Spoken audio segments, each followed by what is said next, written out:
Empezamos la grabación. Muy bien, entonces vimos al final del capítulo sexto que después de haber devuelto el arca que llega hasta la ciudad de Bet Shemesh, por el desastre que hubo en aquel momento, del que ya hablamos la semana pasada, entonces deciden trasladar el arca a Kiryat Yearim. Y vamos a ver hoy de nuevo Kiryat Yearim. Es un lugar que ya conocemos. Lo vimos ya cuando hablamos de los hijos de Dan que fueron a buscar un nuevo asentamiento en el norte. Casi al final del libro de Shoftim hablamos de este lugar. Y como ya comentamos, parece ser que este lugar está justo al lado de la carretera que sube de Tel Aviv a Jerusalén, a unos 12 kilómetros de Jerusalén, junto a un pueblo árabe llamado Abu Ghosh, en un barrio judío que lleva este mismo nombre de Kiryat Yearim. Aquí está Shiloh, aquí está Jerusalén y aquí está Kiryat Yearim. Y Tel Aviv es esta mancha gris que veis aquí a la izquierda. Ay, tengo un poco de problemas hoy con la tos. Bueno, lo superaremos. Muy bien, entonces dijimos, aquí, así empieza el capítulo séptimo. Vinieron los hombres de Kiryat Yearim y subieron el arca del Señor y la llevaron a la casa de Avinadav en la colina. Y a Elazar, su hijo, consagraron para que guardara el arca del Señor. Hay uno de los comentaristas que dice que estos señores, Avinadav y su hijo Elazar, eran levitas, pero no hay ninguna prueba, yo no he encontrado ninguna prueba en el Tanaj mismo que traiga la genealogía de esta familia de Avinadav o de Elazar. Yo no lo he encontrado, no sé de dónde se lo ha sacado este comentarista, pero bueno, lo cito aquí. Muy bien, entonces versículo segundo, y sucedió que pasó mucho tiempo, 20 años, desde el año 2871 hasta el año 2891, 20 años, desde el día en que el arca quedó en Kiryat Yearim, y oinaron toda la casa de Israel tras el Señor. Primero vamos a ver esto de los 20 años. Este dato es muy importante para calcular correctamente los años en que Shmuel juzgó a Israel y la época del reinado de Shaul. Los 20 años citados acaban cuando el rey David trasladó el arca al patio de su palacio en Jerusalén. Y esta ciudad de Jerusalén fue conquistada al cabo de 7 años y medio de su reinado, por lo que nos quedan tan solo 12 años y medio a repartir entre el profeta Shmuel y el rey Shaul antes del reinado de David. Hay un versículo que dice explícitamente que Shaul reinó tan solo 2 años. Así dice en el primer libro de Shmuel, capítulo 13, 1 año tenía Shaul en su reinado y 2 años reinó sobre Israel. Se refiere a lo que se le relatará a continuación del capítulo, que ocurrió cuando ya llevaba 1 año de los 2 que gobernó en Israel. Por lo tanto, la época en que Shmuel estuvo juzgando a Israel después de la muerte de Elí fue tan solo de 10 años. Aunque debemos tener en cuenta que el profeta tuvo tiempo de ungir a David antes de morir. Dicen nuestros sabios que en realidad tan solo unos pocos meses separan entre la muerte de Shmuel y la de Shaul, y las relaciones entre ambos fueron muy difíciles, como ya veremos. Y aquí aparece un verbo raro. Shalom Teresa, bienvenida. Oinaron toda la casa de Israel tras el Señor. ¿Hay alguien que conozca este verbo, oinar? ¿Lo habéis oído alguna vez, este verbo, oinar? Nadie me contesta. No. Bueno, pues vamos a hablar un poco de este verbo oinar. Es un verbo raro, lo admito, pero existe. De nuevo lo he tomado de la Biblia de Ferrara, puesto que no encontré otra traducción mejor. Es un verbo que no lo encontraréis en ningún diccionario normal, puesto que lo usaban los judíos españoles antes de ser expulsados de los reinos de Castilla y Aragón. Según los expertos, viene del hebreo oina, que significa hoy por favor, y sería una expresión de duelo, por lo que se forma el verbo oinar, que significa plañir, o también leer una elegía por un muerto, dando también un sustantivo, una oiná.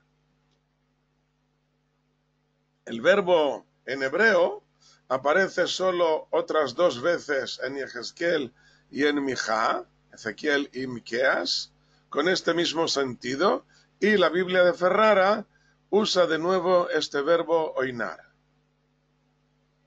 De todos modos, viene a decir que el pueblo de Israel estaba muy triste por la derrota que habían tenido a pesar del arca, a pesar de haber traído el arca al frente, a la batalla, pues habían tenido una derrota terrible. Y lloraban por su situación política al estar bajo el yugo de los filisteos. Sí, llorar, sí, algo así. Y lloraban por su situación política, es lo que estoy diciendo aquí. Lloraban, oinaban por su situación política al estar bajo el yugo de los filisteos. Shalom Sara, bienvenida. Cosa que les hacía arrepentirse e inclinarse hacia el Creador. Sí, los filisteos eran un pueblo muy peleador, lo veremos ahora aquí a continuación del libro de Shmuel, veremos varios detalles más sobre los filisteos.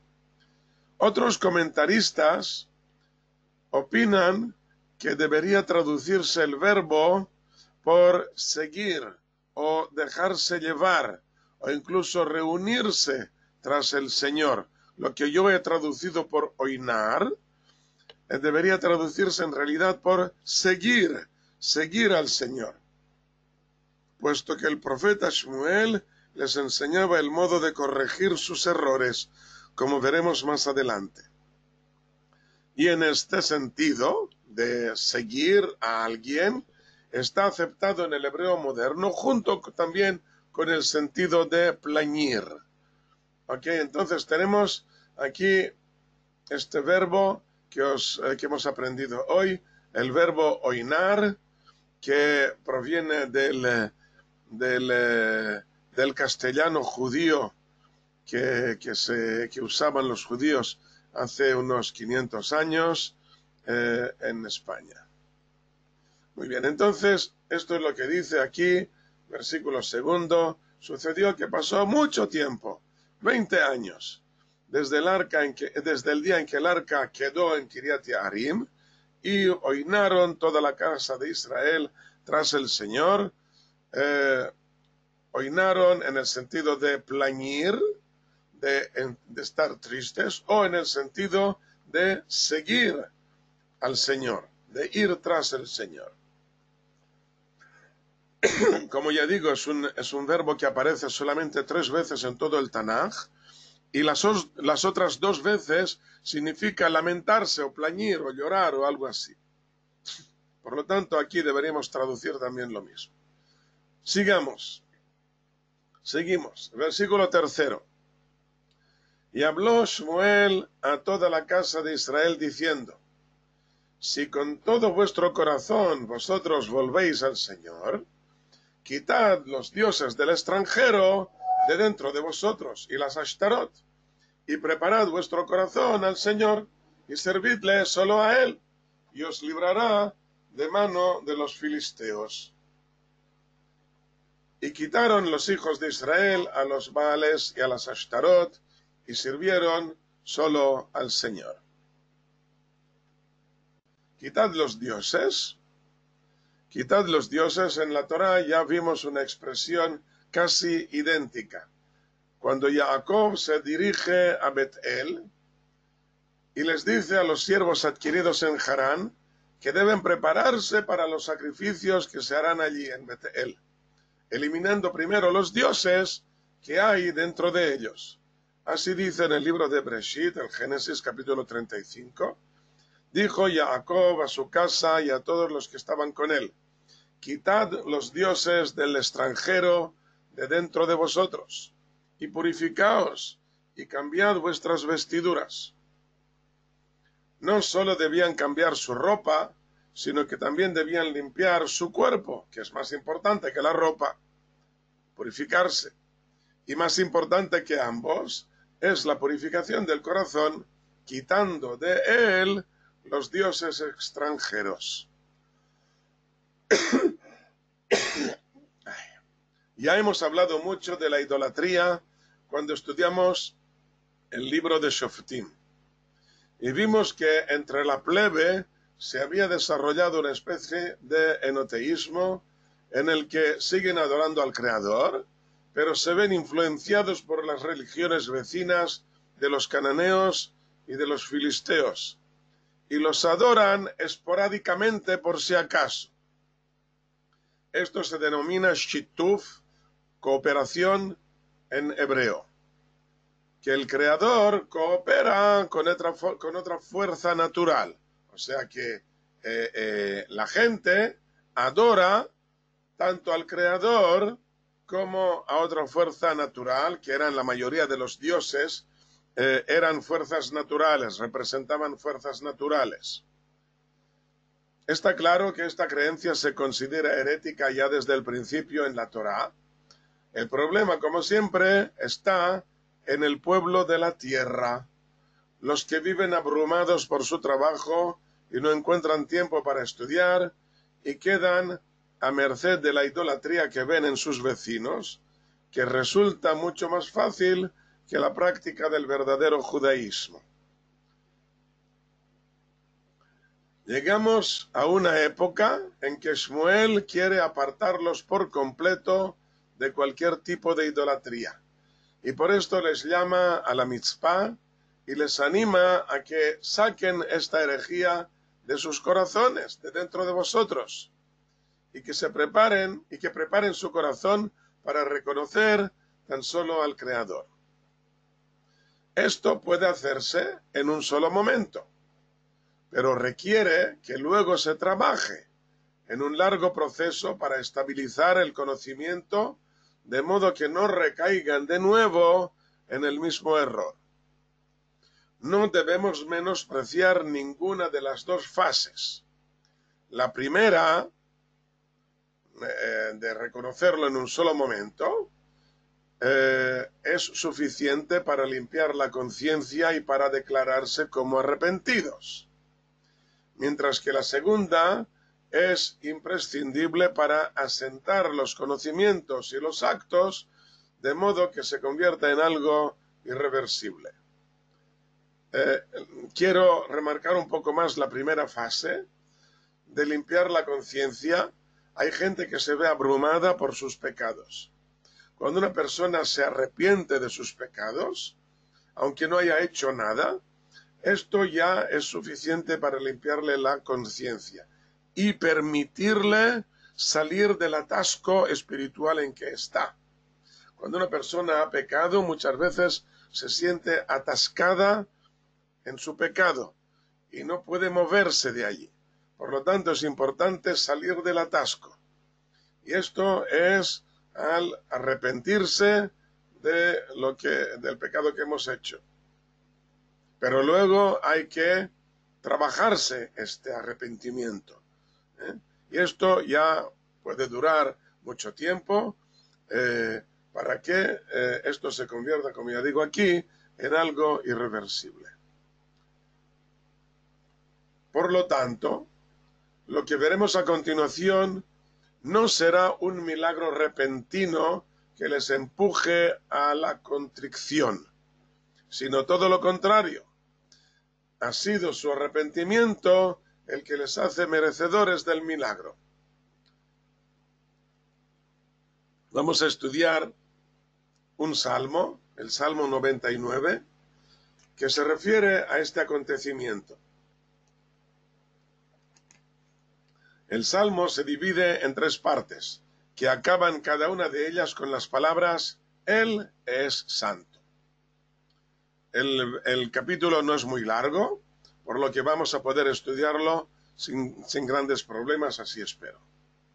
Dice así: el Señor reina, estremézcanse los pueblos, sentado está sobre los querubines, tiemble la tierra. El Señor es grande en Sión y exaltado sobre todos los pueblos. Alaben tu nombre grande y temible, Él es santo. O sea, a pesar de que el arca con los querubines ha caído en manos de los filisteos, sigue mostrando su majestad, aterrorizándolos. Esto es lo que dicen los primeros 3 versículos del Salmo. Seguimos con 2 más. El poder del rey es que ama la justicia. Tú has establecido la rectitud. Juicio y justicia en Jacob has hecho.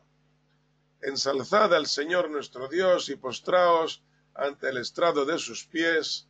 Él es santo. Aquí en esta segunda parte desarrolla la santidad y se refiere a nosotros, nuestro Dios, por medio de la práctica de la justicia, que es el juicio de Shmuel que veremos a continuación. Y ahora los últimos versículos. Moshe y Aarón con sus sacerdotes y Shmuel con los que invocaron su nombre. Ellos clamaron al Señor y Él les respondió. En la columna de nube les habló.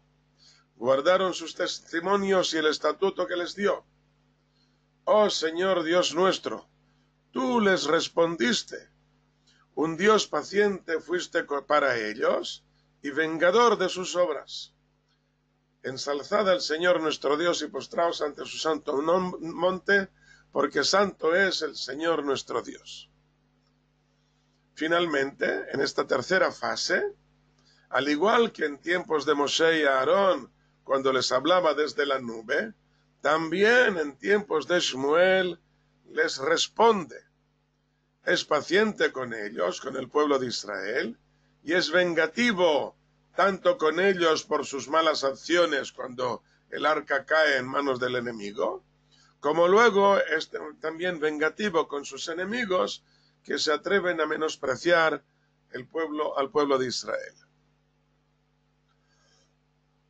En este salmo hay una comparación entre Shmuel por una parte y Moshe y Aarón por la otra, ya que este profeta reúne las cualidades de los 2 grandes líderes en su trabajo educativo. Y se comparan también los grandes acontecimientos de la época de la salida de Egipto con los del arca en tiempos de Shmuel. Y también el hecho de que el Creador les responde, con esto les demuestra que está con ellos de un modo inconfundible.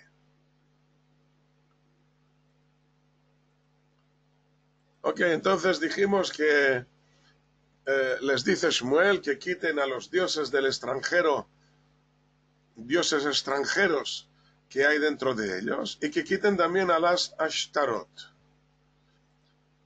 Es el plural del nombre de Ashtoret, la diosa cananea de la fecundidad. llamada Ishtar en persa y Astarte en griego.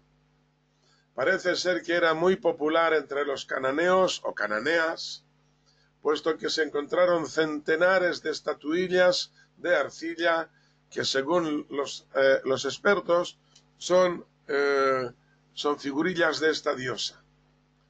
El hecho de que las mencione en plural puede significar que había varias versiones de la diosa para las mujeres que quieren entrar en estado, o para las que tienen un embarazo difícil, o para las que no pueden dar pecho luego. Pero también podría ser que acostumbraran a tener varias estatuillas de reserva, o una para cada mujer de la casa. Quién sabe, ahora ya resulta un poco difícil preguntarles a qué se referían todas estas figurillas. Parece ser que, por desgracia, la mayoría de estas figurillas no eran de los cananeos, sino de los israelitas, hechas por los judíos mismos, que iban tras la idolatría de esta diosa. Muy bien, y entonces dice aquí el versículo 4: y quitaron los hijos de Israel a los Baales y a las Ashtarot, y sirvieron solo al Señor. Estos dos versículos, versículo 3 y versículo 4, son un resumen de la larga época que aquí en el versículo segundo dice que pasó mucho tiempo, 20 años, en los que el pueblo oinaron tras el Señor. Durante este largo tiempo, Shmuel les dice que quiten a los dioses del extranjero y que sirvan solamente al Señor. Esto no ocurre en un momento. Esto ocurre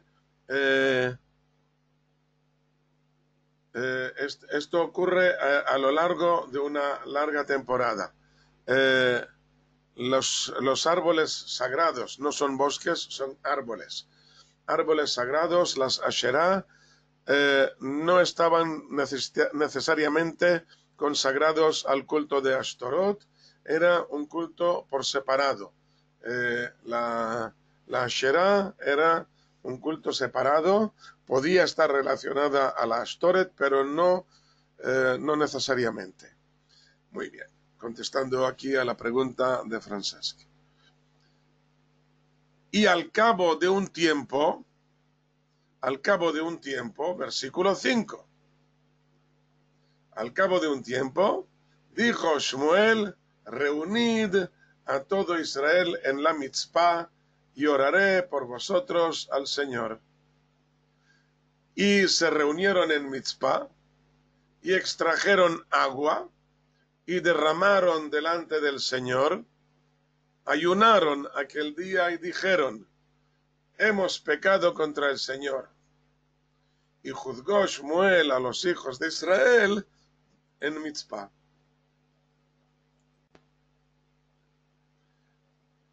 El profeta Shmuel nos da aquí una lección de cómo llevar a cabo el proceso de manera que tenga sentido y buen provecho. Este proceso es descrito aquí por unas actividades extrañas, de sacar agua y derramarla, que podría explicarse como: no somos nadie ante ti, como el agua que desaparece en el suelo reseco. Derraman el agua en el suelo y el agua desaparece, hace un charco pequeñito y desaparece, y así somos nosotros ante ti. Pero nosotros ya sabemos que la mayoría de los mensajes de la Torá y de todo el Tanaj están codificados, o sea que están escritos con palabras clave que luego están interconectadas y que debemos saber descifrar correctamente. A lo largo de los siglos esta descodificación se hizo oralmente, la Torah oral, hasta que hace unos 20 siglos empezaron a ponerla por escrito en la Mishnah, en el Talmud, en los Midrashim, etc. En el Talmud nos dicen que la extracción de agua es el estudio.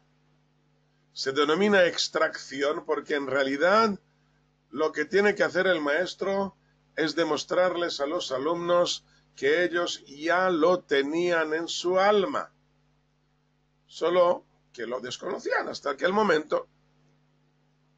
El maestro ayuda a extraer de dentro de los mismos alumnos las enseñanzas que quiere transmitirles. De este modo ya no podrán considerarla una intervención ajena, un implante que deberá ser rechazado, porque la reconocerán como algo mío. Por lo tanto, esto es la extracción del agua, esto es el estudio. La segunda frase es derramar. Y no dice que derramaran el agua, porque lo que derramaron era su corazón. Como dice el libro de Ejá, las Lamentaciones, derrama como el agua tu corazón ante la faz del Señor. Esto es el arrepentimiento, la oración. Después de haber extraído el estudio de su propio interior, se dan cuenta de que han estado obrando de un modo incorrecto y derraman su corazón ante el Creador, una oración también muy íntima, cada uno consigo mismo, y cada uno de ellos según la gravedad de su comportamiento. Pero tampoco basta con esto, sino que a continuación Shmuel los juzga, mientras están ayunando todo este mismo día. Has descubierto que no deberías haber cometido tal pecado. Pides perdón por haberlo hecho, pero ahora debes corregirte. Tienes que pagar la indemnización, tienes que reparar lo estropeado. Esto es el juicio. Y de aquí aprendemos el proceso adecuado para la rectificación. En primer lugar, hay que ver las raíces del mandamiento, el significado de la prohibición o del acto que deberíamos cumplir, comenzando por el versículo que lo menciona en la Torah escrita y siguiendo por las definiciones que recibió Moshe en la Torah oral, puesta por escrito y con muchas explicaciones en la Mishnah y en el Talmud, hasta que llega a las conclusiones en los libros halágicos, como en el Mishneh Torah de Maimónides o el Shulchan Aruch de Rabbi Yosef Karo, etc. Primero estudiar. Luego viene el arrepentimiento. Cuando nos damos cuenta de que nuestro comportamiento no coincide con lo que hemos estudiado y nos sabe mal no haberlo hecho correctamente y decidimos rectificar, esta fase suele ir acompañada por infinidad de oraciones, puesto que el cambio es siempre muy difícil y se nos agotan las fuerzas, nos desesperamos, perdemos la confianza en nosotros mismos. ¿Qué voy a hacer yo a mi edad? La oración es para pedir la ayuda divina para despertar nuestra voluntad una y otra vez. Y al final viene la reparación, cuando pagamos por los errores cometidos y comenzamos una nueva vida. Si falta una de estas fases, seguramente al poco tiempo recaeremos en los mismos errores. Por lo tanto, conviene tener estas fases muy en cuenta y llevar a cabo de un modo adecuado. Esto es lo que hace aquí Shmuel en este capítulo. Se reunieron, versículo 6 de nuevo, se reunieron en Mizpah y extrajeron agua y derramaron delante del Señor, ayunaron aquel día y dijeron allí, hemos pecado contra el Señor, y juzgó Shmuel a los hijos de Israel en Mizpah. Y oyeron los filisteos que los hijos de Israel se habían reunido en Mizpah, Y subieron los príncipes de los filisteos hacia Israel. Y oyeron los hijos de Israel y temieron ante los filisteos. El enemigo se da cuenta de que hay una gran reunión de los hebreos. Los filisteos temen una represalia de Israel tras las victorias filisteas. Es de esperar. O tal vez están buscando el momento para darnos el golpe de gracia. También podría ser. De todos modos, toda esta iniciativa de Shmuel no fue cosa de un solo día. Hasta que los llama, hasta que vienen, hasta que llevan a cabo el proceso, aunque sea sucinto, debe tomar varias semanas y tal vez mucho más. Y tal vez se trata efectivamente de una iniciativa militar, tal y como temen los filisteos, puesto que vamos a ver que están todos armados y son capaces de dar una respuesta inmediata al ataque de los filisteos. Tal vez Shmuel los reúne para animarles con una victoria después de la gran derrota sufrida. Y los filisteos se dan cuenta de que hay movimiento en el campo hebreo y tienen tiempo para reunirse ellos mismos y preparar un ataque sorpresa. La batalla será muy cerca de la Mitzpah en que están reunidos los hijos de Israel, y de allí continúa en dirección a la llanura litoral hasta el sitio en que tuvo lugar la batalla anterior donde perdieron el arca. Vamos a ubicarnos. Aquí está el campo de los filisteos, Gat y Ashdod. Ecrón está un poco más al norte. Aquí está Shiloh, que ya no, en aquel momento ya no existe. Aquí está la Mitzpah. Y aquí está Even Haezer, que va a ser el lugar en que acabe la batalla. La batalla empieza aquí cerca y continúa en esta dirección.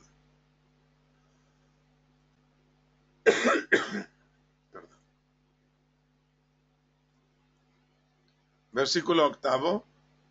Y dijeron los hijos de Israel a Shmuel: no calles de nosotros de clamar al Señor nuestro Dios, y nos libre de la mano de los filisteos.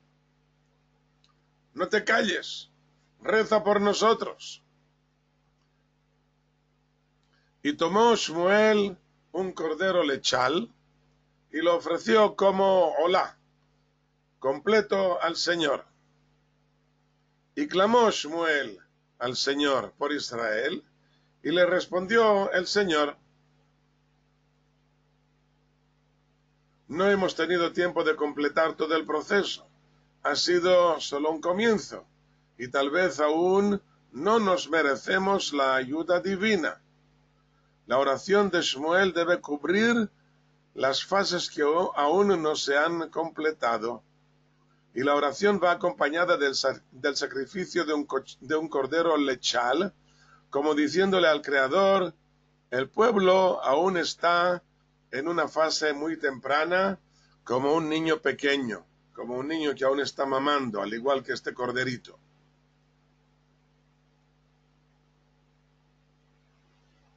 Versículo 10. ¿Cómo responde el Señor? Pues dice el versículo 10: y ocurrió, Shmuel eleva la olá, y los filisteos se acercaron para luchar con Israel, y tronó el Señor con gran estruendo aquel día sobre los filisteos, y los confundió, y fueron derrotados delante de Israel. De nuevo estos truenos que asustan a los soldados filisteos, pero que no asustan a los soldados de Israel. No hay ningún midrash que yo haya encontrado y que hable de qué ocurrió exactamente. Al igual que en la batalla de Dvorá que vimos en el libro de los jueces, en que el midrash dice que hubo una tempestad y que por esto pudieron vencer a los cananeos allí en el valle de Israel. Esto fue en tiempos de Dvorá, hace ya muchos años. más de 300 años. Aquí el Midrash no nos dice nada, pero tal vez confía en que nosotros ya sabemos qué significa esto de tronar con gran estruendo y podamos tomar de allí la respuesta a la pregunta que nos hacemos aquí, ¿qué ocurrió exactamente? Versículo 11, y siguieron los hombres de Israel de Mitzpah y persiguieron a los filisteos y los hirieron hasta abajo de Bet-Car, que no sabemos dónde está, y tomó Shmuel una piedra y la colocó entre la Mitzpah y la Shen y la llamó Eben Haezer y dijo, hasta aquí nos ha ayudado el Señor. La Shen significa el diente, que parece ser que es una roca que sobresale de algún modo especial, pero que tampoco no hemos conseguido ubicar exactamente. Y dijo Shmuel, hasta aquí nos ha ayudado el Señor. Cuidado cómo lo entendemos. No significa que la ayuda divina duró solo hasta aquí, sino justo lo contrario. En todos nuestros pasos podemos sentir la ayuda del Creador.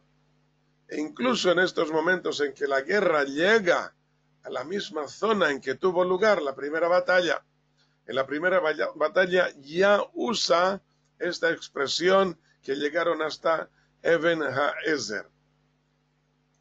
Ha pasado algún tiempo desde entonces, puesto que en el capítulo siguiente ya vemos los preliminares a la aparición del rey, que fue unos 10 años después de la primera batalla en que fue raptada el arca. Por lo tanto, estamos seguros de que han pasado ya más o menos unos 10 años y en toda esta época hemos sentido la ayuda divina. No he explicado aquí que la palabra esta, el nombre este, Eben Haezer, significa piedra de la ayuda. Piedra de la ayuda, Eben es piedra, Ezer significa ayuda. Eben Haezer, la piedra de la ayuda, diciendo hasta aquí nos ha ayudado el Señor. Aquí, por supuesto, está refiriéndose a la piedra que pone Shmuel y que dice hasta aquí nos ha ayudado el Señor. Como ya digo, este nombre de Eben Haezer fue dado en este momento, aunque ya lo mencionó un poco antes en el capítulo 3, cuando habla de la batalla en que perdimos, perdón, no en el capítulo 3, un poco más adelante, en la batalla en que perdimos el arca. Versículo 13. Y fueron sometidos los filisteos y no añadieron más a venir a los límites de Israel, o sea que no se acercaron más a la frontera de Israel. Y estuvo la mano del Señor contra los filisteos todos los días de Shmuel. Y volvieron las ciudades que los filisteos habían tomado de Israel a Israel, desde Ecrón hasta Gat. E Israel libró su territorio de la mano de los filisteos. Y había paz entre Israel y los amorreos. No es el punto final de los filisteos, ni muchísimo menos.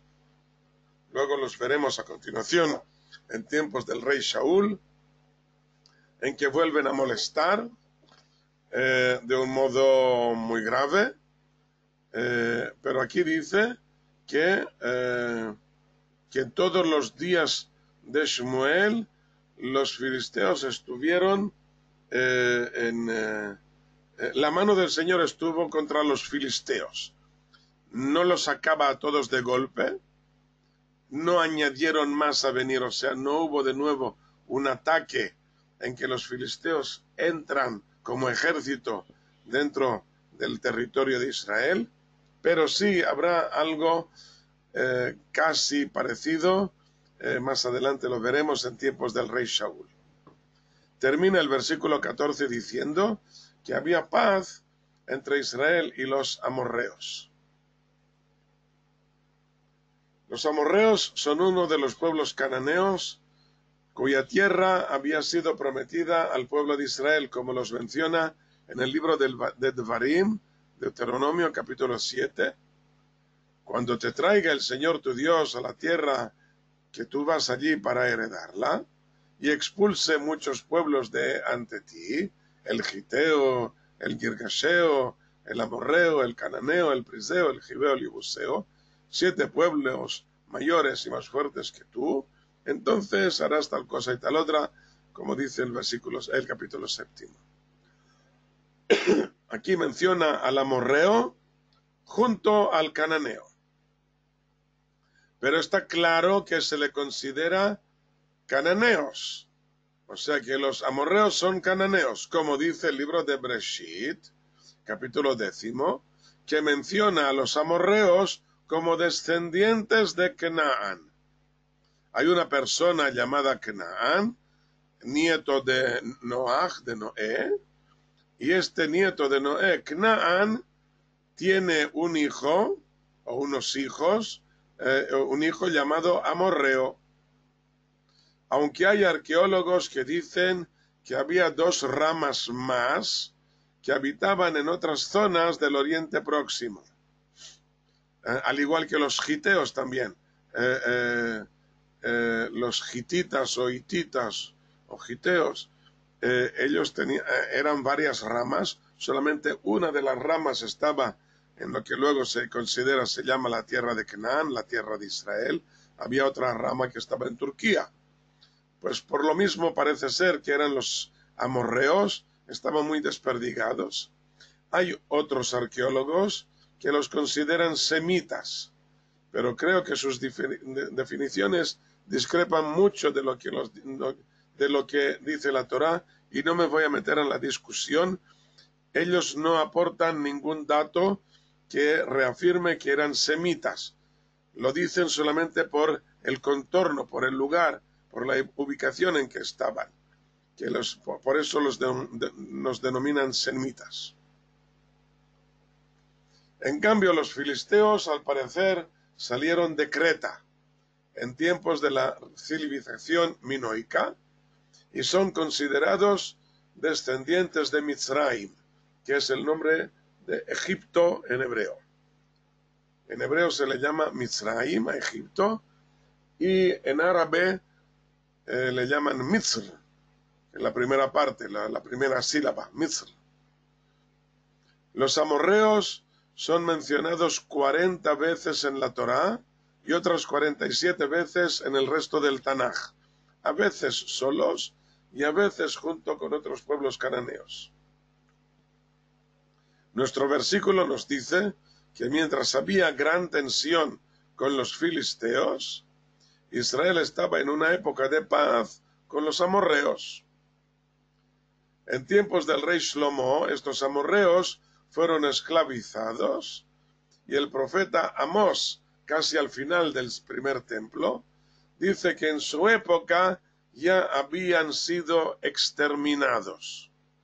Aunque esta expresión de exterminados podría entenderse que ya no existen como pueblo independiente, ya que a principios del segundo templo se quejaba Ezra de que los judíos tenían matrimonios mixtos con ellos y con otros pueblos. El profeta, Ezra se queja de que los judíos se casan con los amorreos, aunque puede ser que en el contexto bíblico los amorreos, al igual que los cananeos, cuando decimos los amorreos nos referimos a todos los pueblos cananeos, al igual que cuando decimos los cananeos, por supuesto nos referimos a todos los pueblos cananeos. Puede ser, a veces es genérico y a veces es particular.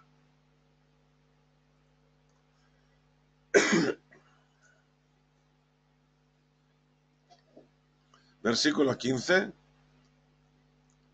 Ishmuel juzgó a Israel todos los días de su vida, e iba de año en año y giraba a Betel, el Gilgal y la Mitzpah, y juzgaba a Israel en todos estos lugares, y su regreso a Ramá, pues allí estaba su casa, y allí juzgaba a Israel, y edificó allí un altar al Señor.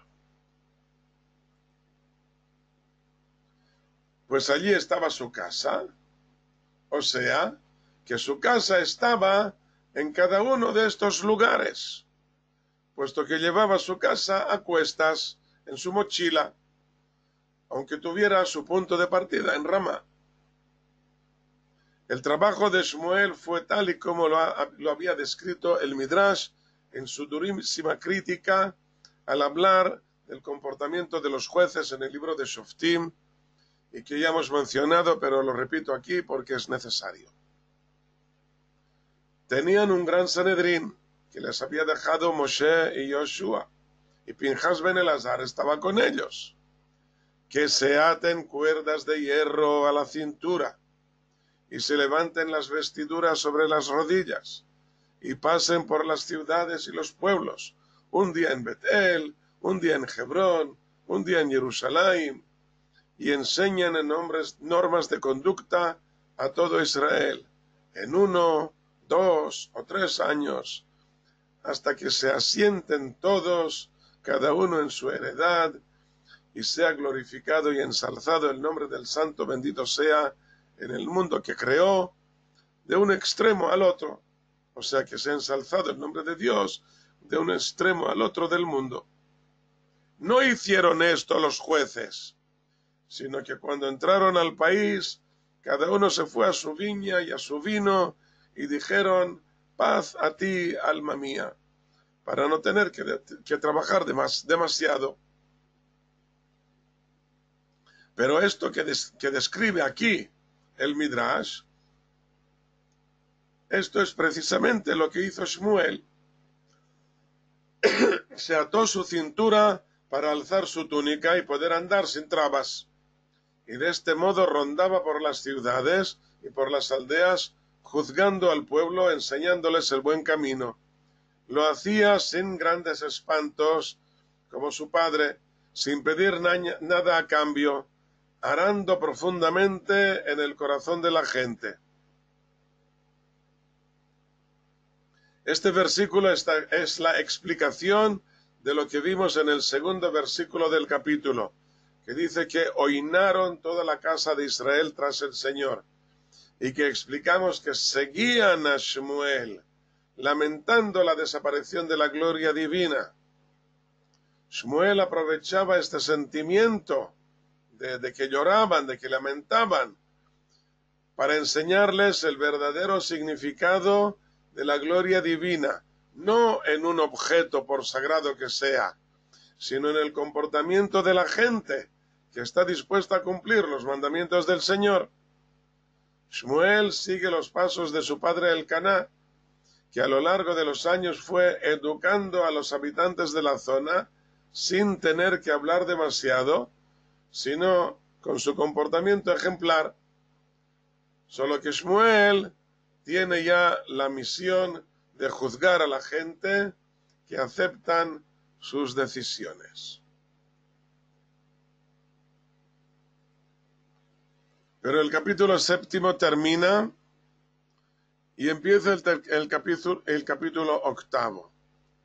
Y con él empiezan los problemas incluso con Shmuel. Aconteció que cuando envejeció Shmuel, puso a sus hijos como jueces sobre Israel. ¿Cómo que envejeció? No era tan viejo. Murió a los 52 años. Pero el Talmud dice que había un problema. Al igual que Moshe y Aarón no vieron que sus obras se estropearan en sus propias vidas, tampoco Shmuel debía ver la destrucción de su propia obra. Hemos visto un versículo que compara a Moshe y a Aarón con Shmuel. Y dice el Midrash, el Talmud, dice que al igual que Moshe y Aarón no vieron que su propia obra se estropeara durante sus propias vidas, tampoco Shmuel debe ver la destrucción de su obra. ¿Cuál es la obra de Shmuel? Su obra será la monarquía de Shaul, que no va a durar mucho, solo 2 años y medio. Por lo tanto, Shmuel debe morir antes, pero también debe hacerlo de un modo que no resulte extraño, pues si muere joven, todo el mundo se extrañará. No queda más remedio que envejecerlo antes de hora, para que muera un viejo sin que nadie se extrañe. Esta rara explicación del Talmud puede significar que el trabajo de Shmuel fue muy duro y muy poco gratificante, por lo que envejeció rápidamente. Pero esta explicación del Talmud también dice que hay horarios divinos en que deben ocurrir cosas importantes y nadie puede obstruirlos. Aunque para ello el Creador deba hacer cosas raras, como es el envejecimiento de Shmuel. El reinado de David es un paso enorme hacia adelante y no puede retrasarse. El problema es la aparición de Shaul de por medio, resultado de la petición del pueblo que veremos aquí en el capítulo 8. Si el pueblo no hubiera exigido un rey antes de que David estuviera listo, podríamos haber prescindido de Shaul y esperar un poco más, 2 años y medio, a la llegada de David. Y Shmuel no habría tenido que morir tan temprano. ¿Entendéis todo el juego? O sea, el reinado del rey David tiene que llegar dentro de 2 años y medio. Y si Shmuel hubiera ungido solamente a David, entonces David va a reinar durante 40 años, Shmuel no tiene por qué morir tan joven. El problema es que el pueblo exige antes de hora, exige la monarquía. Y Shmuel no tiene más remedio que buscarles un rey, que es el rey Shaul. Pero el rey Shaul no es de sangre real. El rey Shaul no es un verdadero rey. Es una persona que sustituye, ahora que tenemos una exigencia de monarquía y el rey David aún no está listo, aún no está bien cocido, entonces no hay más remedio que poner a alguien de por medio, que es el rey Shaul. Y esta va a ser la obra de Shmuel. Y como que este rey Shaul va a morir joven, va a durar solamente 2 años y medio de reinado, por lo tanto no hay más remedio que hacer morir a Shmuel antes. Todo esto son especulaciones que hace el Talmud para hacernos entender las preferencias divinas. Tenemos la buena reputación de Shmuel y tenemos la monarquía de David frente al valor a posteriori del reinado de Shaul. David es de sangre real, contestando a la pregunta de Francesc, porque viene de la familia de Yehudá. Ya hemos hablado de esto y lo repetiremos mucho a continuación. Es un decreto divino, por decirlo así, de que los reyes deben pertenecer a la tribu de Yehudá. Hay muchos reyes que no lo van a ser, no van a ser de la tribu de Judá y todos ellos van a ser muy problemáticos. No es que en la familia de David no sean problemáticos, pero no lo son tanto. Pero los que no sean de la familia de Judá va a ser un desastre. Y por lo tanto, ¿dónde está escrito este decreto? Lo mencionaremos a continuación, no lo tengo aquí ahora a mano. Está en el capítulo penúltimo del libro del Génesis. Allí menciona a que el reinado pertenece a la tribu de Judá. Luego se repite otras varias veces en el penúltimo capítulo de la Torá, del Deuteronomio. También se repite allí. y en otro lugar de por medio, no lo tengo aquí a mano ahora, pero todo esto ya lo hemos mencionado una vez por lo menos, y lo repetiremos de nuevo, bien ordenado para que esté a vuestro servicio. Muy bien, entonces, esto es lo que tenemos aquí de momento, que hay hay preferencias divinas. En primer lugar está la buena reputación de Shmuel. No podemos estropear esta reputación de Shmuel y por esto no hay más remedio que envejecerlo antes de hora. También está la monarquía de David, que tiene que llegar cuando llegue el momento adecuado, dentro de 2 años y medio, tiene que entrar la monarquía de David. Y en este momento hay que quitar de en medio lo que haya. Si la gente hubiera esperado estos 2 años y medio, entonces no había problema. Shmuel no tendría que morir tan joven y la monarquía de David entraría en juego y ya está. Pero a causa de que el pueblo exige ya la monarquía antes de hora, entonces vamos a meter de por medio al rey Shaul y por lo tanto, por el hecho de que vaya a durar tan poco tiempo, por lo tanto, Shmuel también tendrá que morir.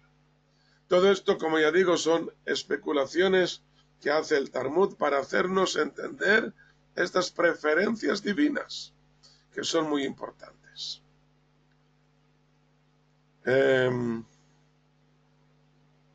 Terminaremos aquí con la descripción de los hijos de Shmuel, aunque sea un poco negativo, pero no hay más remedio, antes de entrar al capítulo en que piden al rey.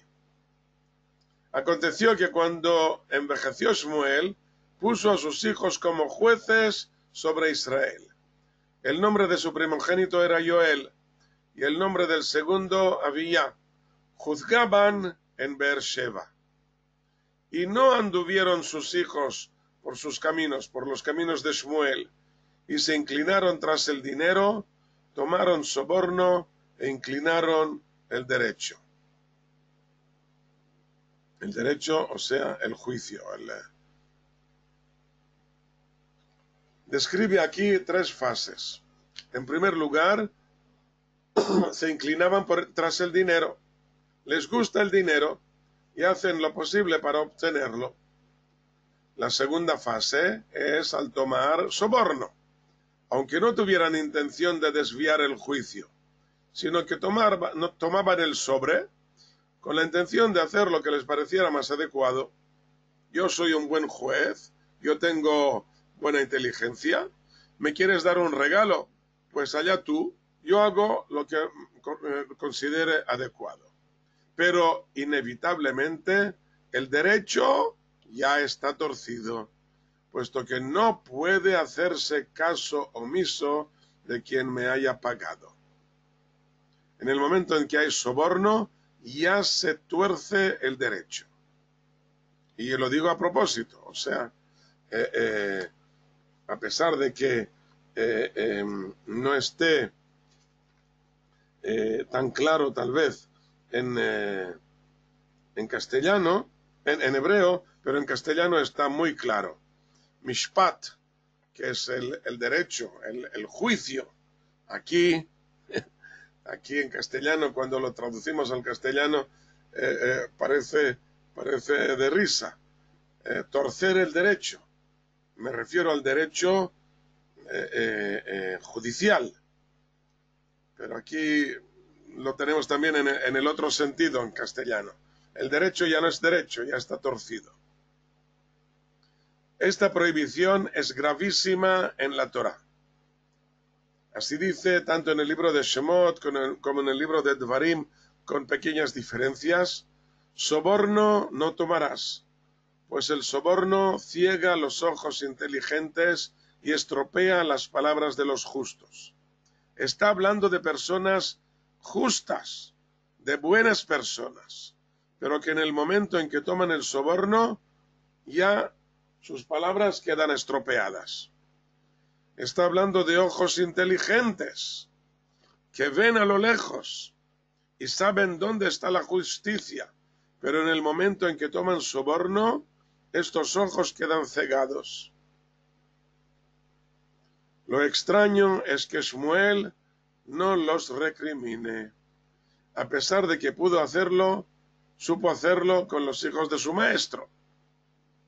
Podríamos pensar que, puesto que se trata de sus propios hijos, hace la vista gorda. Pero el Talmud dice que se trataba de algo mucho más sutil. Quien dice que los hijos de Shmuel pecaron, se equivoca. No anduvieron sus hijos por sus caminos.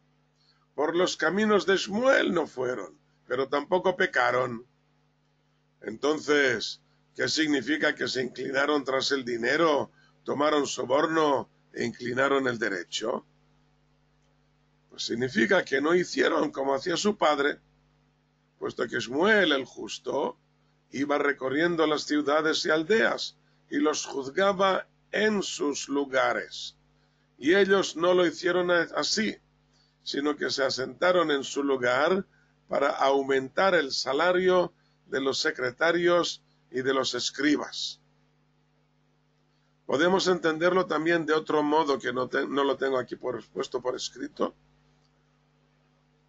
que al no ir por el camino de su padre,